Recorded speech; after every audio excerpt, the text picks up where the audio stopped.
Vessel tried the direct option in Damas, couldn't find the angle. Martinez out the other side. Amir Daly has options. One of them, Dawson McCartney. McCartney scores! Birmingham Legion on the board inside 12 minutes. An early lead for the home side to start the morning. Tell you what, fantastic goal for Legion FC. It all comes off of an opportunity and a save made back Van Okel. He didn't catch it, he parried it, but it went back and it landed at an attacker's foot, or one of Birmingham's players' foot. The ball goes forward, ends on Martinez. Doesn't control well in that situation, but is able to get to his team. But he seems to have been a little bit slow on the ball for me today. Travis cuts out the diagonal, but Marie sends it back out wide. The first time serve dealt with by Roof. Daly's clearance unconvincing, still defending to do. And a tap in for Arteaga. Tampa Bay continued to apply pressure, and finally it pays off. Arteaga's goal ties this game at 1. Credit to Tampa Bay for continuing to put pressure on Birmingham, but that was a sequence where there were 3 or 4 unforced errors, starting with Travis as the left back. A bad first touch, loses. More space for Mendez. Dispossessed by Lasso. As far as Bodley, his serve, a good one, and it's in! Paul Marie finds a Tampa Bay second, and the Rowdies have turned this game all the way around in a matter of moments.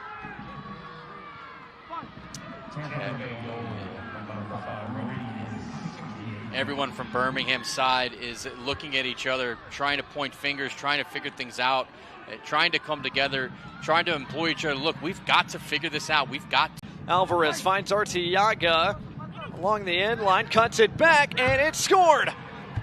Paul Marie's got his second. Tampa Bay Rowdies have put this game away with their 3rd goal in this second half.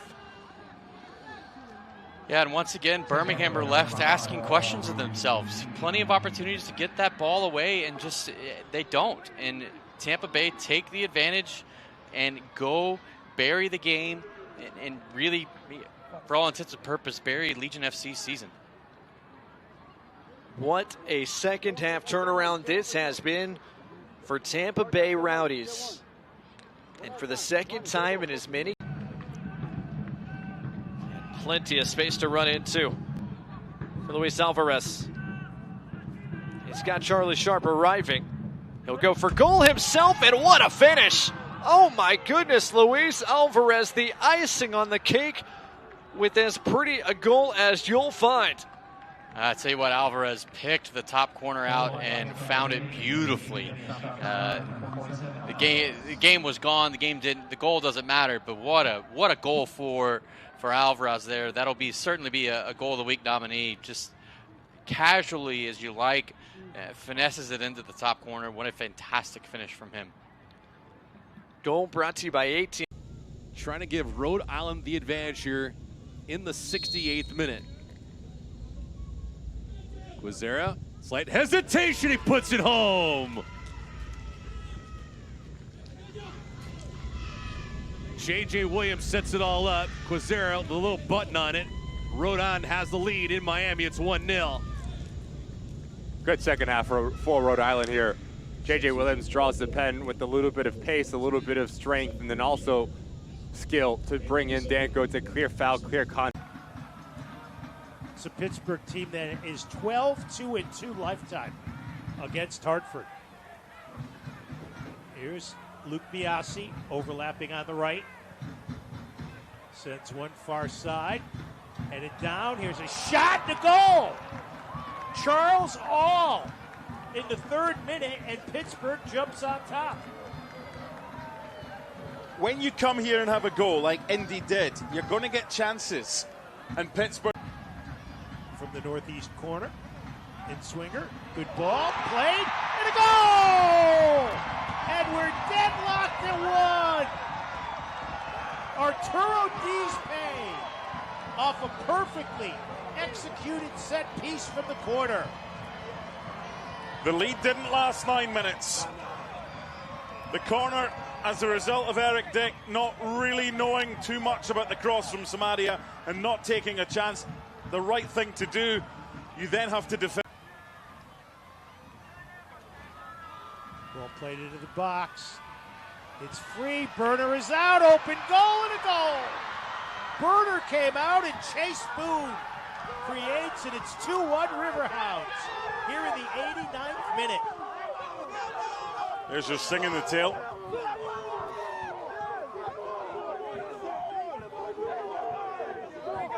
First goal for Pittsburgh for Chase Boone.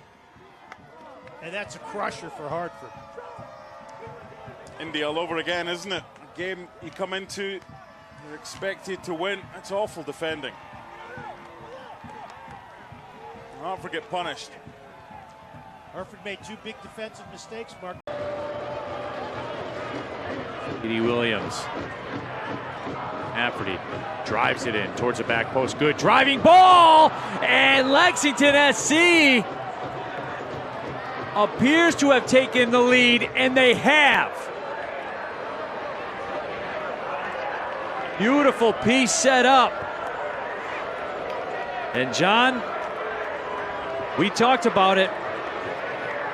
Forster Ajago at some point was going to have a moment in this match. And there it was.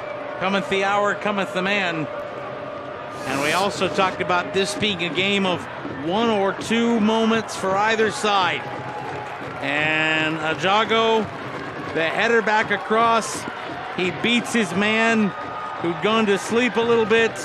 Stephen Carroll thought it was offside, but the truth is he got beat. And Ajago puts enough on it. 5 of their last 6, inclusive of tonight, away. Only one more game Cashman fielded against Oakland. Here's Wilson. Wilson cutting back. Over now, Gleadle scores! Sam Gleadle's first start since June! And it's a lot of glee at Lynn Family Stadium. It's 1-0 Louisville City. Calls from the coach there. He's delighted with that move. They've been threatening in these first 5 minutes, been coming at Las Vegas from every side of the pitch. But Jansen Wilson, firstly, his chest gets him into a good position. And a little bit of skill here just buys him a moment to pick his head up, find Sam Gleadle, and Gleadle just tucks it in the corner. So if you're going to go pound for pound, absolutely. And they're right there through 24. Leal, Nigro. Offers in behind. Header is snapped in! For all the good Louisville's done, Johnny Rodriguez on the spot has put Las Vegas on level terms.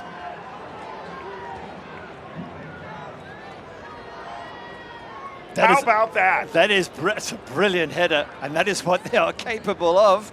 The fact they've done it when they're down to 10 men makes it even more special. But he is such a quality finisher. Johnny Rodriguez, his 8th goal of the season. He's good with his feet. He's good in the air. Nigro with the cross, and we talked about him. And I think he's 7th in crosses in the USL. He gets a good ball in there, puts a nice...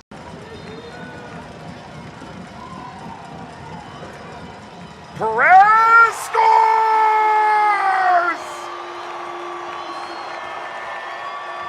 Goals in back-to-back games for Adrián Perez.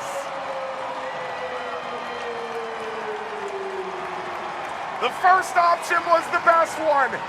Perez raised to the rafters. It's 2-1. Does anyone get a touch on that at the near post? Does that go straight in? I would have thought Rosarino would have had that covered, but it feels like it gets a touch, and he has to go to his right to readjust. Brendan Burke got Lily tonight. McCabe, flick on, header snapped down at the line. It is over and in. Louisville City makes it 3-1. Goodrum and Jones were both bashing away at it. And in the 84th minute, is that 3rd goal enough to secure the 3 points? You would think it is, and Josh Jones, I think, got the final touch on that, but it's his first goal. He's had enough assists, but the ball put into a dangerous area, flicked on. Kevin Lambert at the back post there, Goodrum, and then there's that touch from Josh Jones. his left foot just to get it over the line. And we just felt, and we said that if you keep getting the ball in these dangerous areas, eventually Blue City will get something over that white line. Rosa. Oh, not a good decision there. And the Rowdies better hurry up and get on their horse, because here comes Thomas Roberts. Roberts trying to squeeze one through. Hamid being challenged, and this ball is in. North Carolina has gone on top 1-0. What a counter by the visitors. And it was number 7, Evan Conway, with his 8th goal of the season. Well, it's a good finish there by Conway. He ends up finding himself in front of the box after a little bit of a confusing play there on the outside wing. But it's a dangerous... Gotta find a way to get him involved. Here's Palmady. He has been lightning in a bottle for Tampa Bay. Tries to cross it. Shot and scored! Manuel Arteaga ties this game at 1.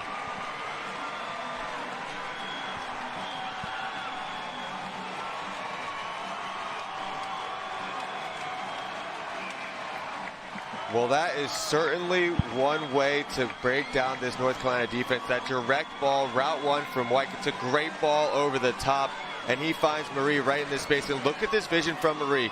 It's that simple cutback to Arteaga, who's making that run, and it is a... To where the Rowdies can work up front. Pacius now says, I'll take it from here.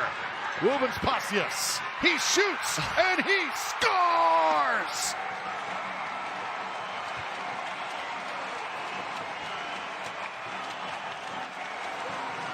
How did he do it?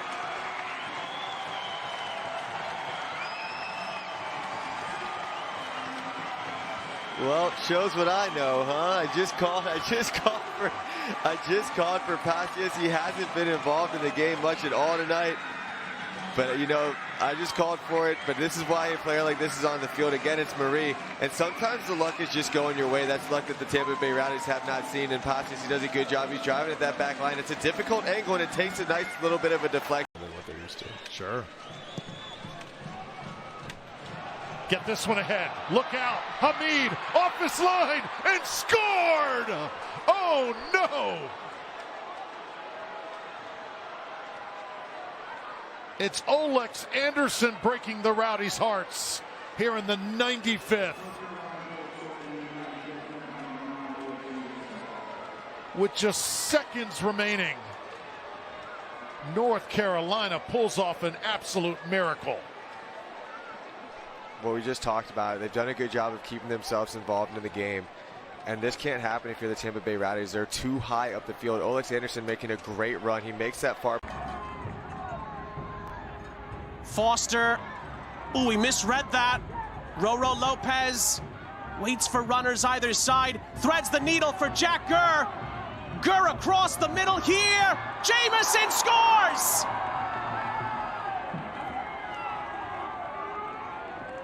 An expertly executed break from Sac Republic, finished off by the substitute Lewis Jamieson to give Sacramento the lead at Widener Field.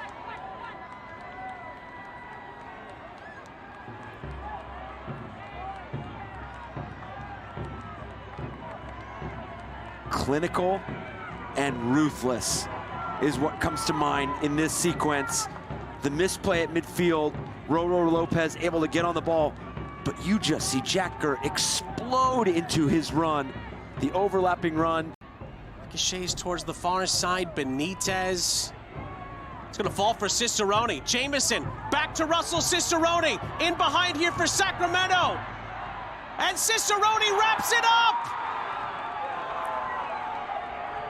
Russell Cicerone silences Widener Field and puts Sac Republic right on track for 3 vital away points in Colorado Springs tonight. Look out, Tulsa. Sac Republic is on your heels. They lead 2-0.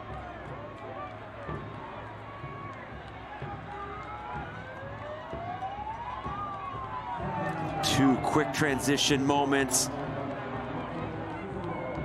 Two dangerous players involved. I mean, each switching on and off on who's occupying the attention It starts with Russell Cicerone faced up going to goal. So naturally, all the attention is going to be focused. This is Cameron Dunbar as he looks in Zubac's direction. San Antonio on the counter. Jorge Hernandez. Good switch of the play over to Pacheco. Pacheco. Little daylight. Pacheco knocks it in! Diogo Pacheco opens the scoring at Toyota Field and a 1-0 lead for the home side a half hour in. Diogo Pacheco has been overdue for a goal. So many close chances for him. He's done a great job working in tandem with Coutinho just to find those spaces. And really, it's that development that started with Nicky Hernandez, the flick to Jorge. He sends it over wide, gets it to... A little heavy from Haggard that time. San Antonio FC on the counter. Plenty of room for Santiago Coutinho. That's the run through for Nicky Hernandez! And Nicky Hernandez drives it home, and an early birthday present for Hernandez, who turns 27 tomorrow. Happy early birthday, Nicky. San Antonio up 2. What an absolute birthday surprise. Incredible stuff from top to bottom for San Antonio. First off, forcing that turnover. It's that passing from Coutinho that makes it a perfect opportunity there for Nicky Hernandez. This is the kind of stuff that gets fans excited because San Antonio is moving in perfect synergy now. And you can... Kelly with the switch. Jamieson running there on Flores Blanco. The trailer is Benalcazar! What a golazo from Nico Benalcazar! And Orange County is on the board. How about the pace of that shot by the defender? Benalcazar, his 4th goal in the 54th minute. Unbelievable opportunity from about 20 yards out. See Omar and Hernandez, Jorge Hernandez! That magic left foot is magical again, and it's goal number 11 for Jorge Hernandez, and San Antonio FC's back up by 2. So many guys on this team could have gone to that free kick spot. It was Jorge Hernandez. He leads the team in goals. They trust him to make. And here is Cal Jennings, looking for goal number 16 against Jamali Waite, and he gets it. Firmly taken. Waite diving off. The shot goes rocketing up the middle. And it's a quick 1-0 lead for the visitors here in minute 5. Cal Jennings with his 16th goal of the season to lead the USL. And right down the middle. Wow. Waite guessed pretty much the right way, but it is always a good pressure by Charleston, but Jamasi sliding through and runs into his own player. Yeah. And now they're both down. Played forward. We play on. It comes to Myers, and he scores. Locomotive in the back. Got a play to the whistle, and MD Myers and Charleston Battery take full advantage. 2-0 to the visitors. Got quite a few people hurt. Jamasi is down. Ortiz down behind the play in the Charleston, in the Locomotive box. And it is no one gets away from Sergio Rivas. Nialati once again going forward. Good pass to Scott. Falls through for Klein. Still going. And it's a goal. They continue to knock on the door. And now Xabi Nialati breaks it down.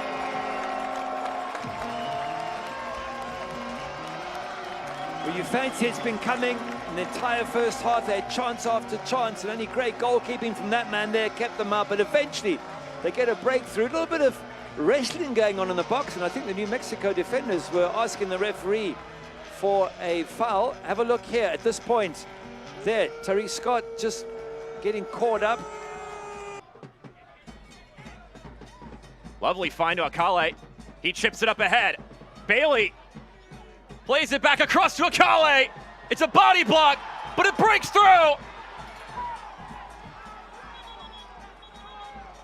It's feisty from New Mexico United, but it's also carnage inside the penalty area.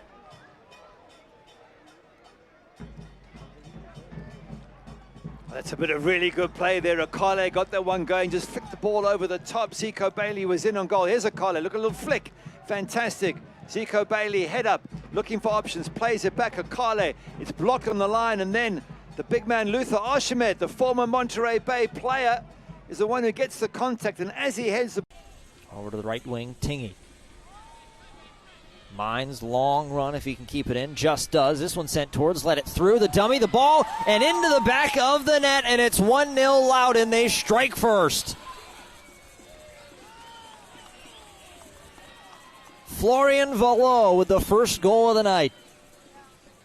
Well, and that's a lovely possession play from Loudoun United. They're on the road. They don't mind. As he's kind of coordinating everybody, he's trying to get as many guys forward as he can.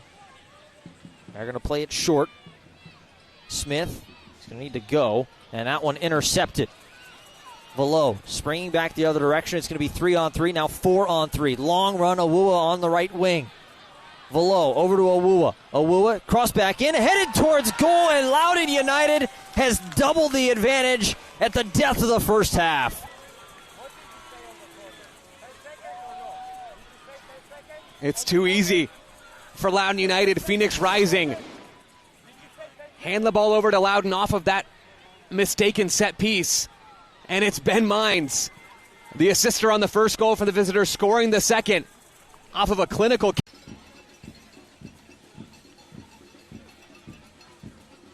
This one sent in. Avievu, chest down, cross towards the center. Out at Savigger, now the strike bouncing around on the goal line, and it finds the back of the net finally. Don't know who got the goal. We'll have to take a look ourselves. These fans finally have something to cheer about tonight.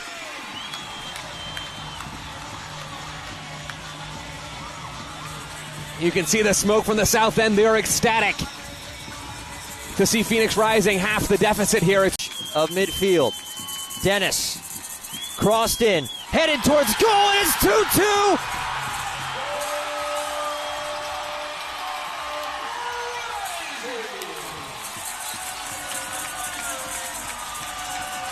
Charlie Dennis with the service, and Phoenix has grasped the point at the death. And it's Carl Saint with the finish. But Killian, you called it out. It's Charlie Dennis again creating danger for Phoenix Rising. Coming off the bench, he has had his fingerprints all over both of these goals. For Phoenix, plays the ball in that creates the own goal on the first.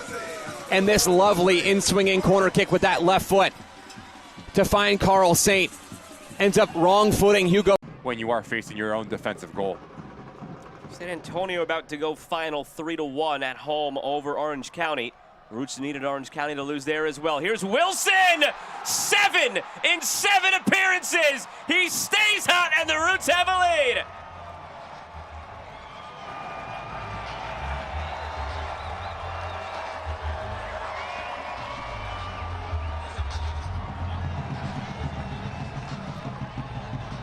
The service into Peter Wilson was always going to be a top priority for Benny Failhaber. Off the ball movement from Wolfgang Prentice, but this is all about the timing from the striker. Starts on the block. Point to a couple of matches on Oakland's schedule where they had leads and it turned into 2-1 defeats. Home against Phoenix, at Lexington. It turned over here. Calero with it, leading the charge, goes for goal. It's in. Just like that, it's level again at the Coliseum on a miscue defensively. Calero now has a dozen on the season. The work rate, the willingness, and the quality from Calera here. Notice the amount of ground that he covers, continuing to put pressure on Rory Donor, nothing in that whatsoever. And as he picks up his head, understand that Hackshaw is... Kruder awaits on the line. 5 Birmingham players lined up for it. They go for goal and score! Oh, that goal is unreal! And Birmingham steals one inside a dozen minutes.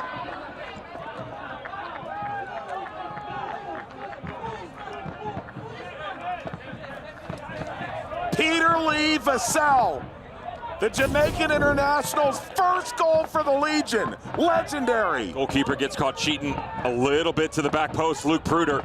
You have to account because of the right and left footer for the ball that can be bent out, swung to the back post, but also coming direct.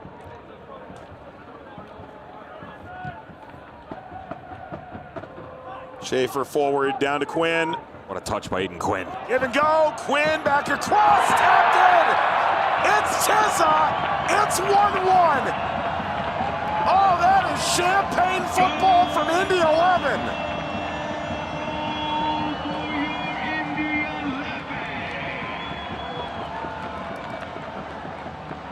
Stick with what you know. Credit to Brian Schaefer. The midfield's up high on the restart, so he just goes direct into the line of pressure. This was the hold-up play I just alluded to. That ball normally comes down underneath. Great read by Aiden Quinn. The initial check out, drawing Dawson McCartney with him. Then he peels off to come back up high. That touch right there is everything. Transferred to Western Michigan and had a much stronger run in the MAC. Flick on in front, Ofeimu! Ben Ofeimu bashes it home. It's all turned around for Indy 11.